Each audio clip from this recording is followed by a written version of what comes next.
ಶಿವಮೊಗ್ಗ ಜಿಲ್ಲೆ ತೀರ್ಥಹಳ್ಳಿ ತಾಲೂಕಿನಲ್ಲಿರುವ ಶ್ರೀ ಕುಕ್ಕೆ ದಿಂಡಿನಬೈಲು ಶ್ರೀ ಕ್ಷೇತ್ರದಲ್ಲಿ ನೆಲೆ ನಿಂತಿರುವ ಶ್ರೀ ನಾಗಪಾಲಿನಿ ದೇವಿಯ ಕುರಿತಾದ ಪೌರಾಣಿಕ ಕಥೆ ಹಾಗೂ ಸ್ಥಳ ಪುರಾಣದ ಅಚ್ಚರಿ ಹಾಗೂ ಕುತೂಹಲಕಾರಿ ಸಂಗತಿಯೇ ನಿಜಕ್ಕೂ ನಮ್ಮೆಲ್ಲರಿಗೂ ರೋಮಾಂಚನವನ್ನು ತರಿಸುತ್ತೆ. ಕಷ್ಟದಲ್ಲಿದ್ದಾಗ ಅಮ್ಮ ಎಂಬ ಒಂದು ಕೂಗಿಗೆ ಕರೆದಲ್ಲಿಗೆ ಬಂದು ರಕ್ಷಿಸುವವಳು ಈ ನಾಗಪಾಲಿನಿ ತಾಯಿ. ಅವಳ ಕಾರುಣ್ಯವು ಅಪಾರವಾದದ್ದು.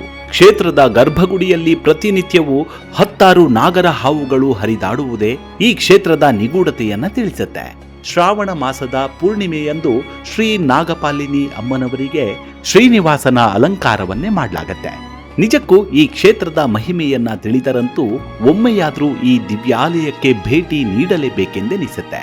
ಅದರಲ್ಲೂ ಈ ನವರಾತ್ರಿಯ ಸಮಯದಲ್ಲಂತೂ ತಾಯಿಯ ಇಲ್ಲಿ ನಡೆಯುವ ಪೂಜಾ ವಿಧಾನ ಆಚರಣೆ ಎಂಥವರನ್ನಾದರೂ ಮಂತ್ರ ಮುಗ್ಧರನ್ನಾಗಿಸುತ್ತೆ.